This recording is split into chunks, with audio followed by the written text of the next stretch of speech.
Hey guys, vocal coach Ken Taylor here, and today I wanted to chat with you for a minute about breathing and singing. Now, if you've been singing for longer than 30 seconds, then you probably already know that breathing from your diaphragm is a big part of singing. But one of the things that I think gets lost is the reason why we breathe from our diaphragm. Now, if you're a singer, the purpose of breathing from your diaphragm is to create a steady and consistent flow of air. Now that sounds really simple, so let me give you an example of what it doesn't look like.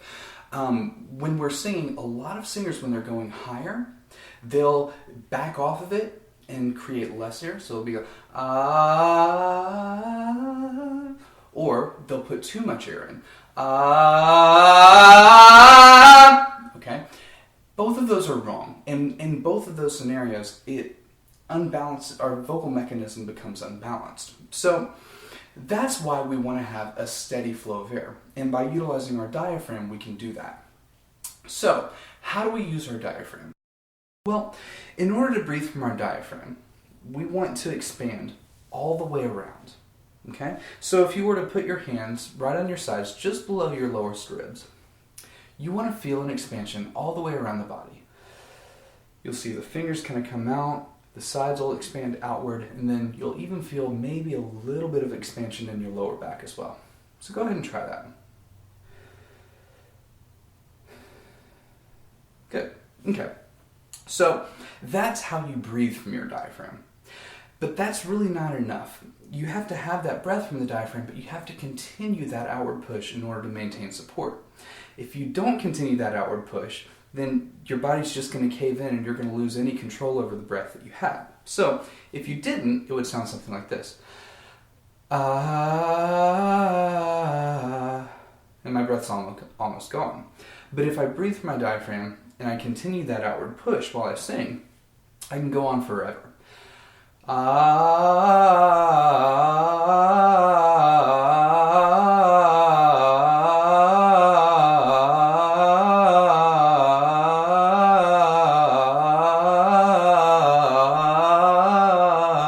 Keep going on, but you get the idea, okay?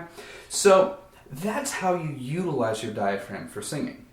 So now that you understand why we breathe from our diaphragm and how to breathe from your diaphragm, I want to throw a couple of different cautions your way, because there are 3 different mistakes that I see singers making all the time, especially when they focus too much on the breath. Honestly, every single one of these mistakes was a mistake that I made at some point in time. So I really want to throw these out there to make sure that you don't go too far in one direction. The first caution I want to give you is that you don't necessarily want to use more air as you sing higher. Okay? A lot of teachers and a lot of people that, are singers that have wonderful intentions will tell you as you sing higher that you really want to push more air out. And to me, that's just wrong, okay? As we sing higher, if you use more air, you're going to create more pressure underneath your vocal cords, and it's going to cause your larynx to rise and ultimately lead you to cracking, okay? So we don't want that. We want to make sure that we maintain a steady flow of air as we go higher. Now that balance can feel a little bit unusual at first, but if you can maintain a speech level balance right here in the way that it feels pressure-wise, then you will much, much more easily be able to hit high notes. Caution number 2 I have for you is that if you want to sing a longer phrase, you don't necessarily want to take in the absolute deepest breath that you can, okay? And to illustrate that point, I want you to do something for me. Go ahead and do that. Take the deepest breath that you possibly can right now. Okay, you feel that pressure right there? Now take a little bit more. Now, does that feel good? No, but a lot of singers do that. They feel like they can't get through a phrase, so they take in the deepest breath they possibly can, and they have a lot of unnecessary pressure right in here, okay?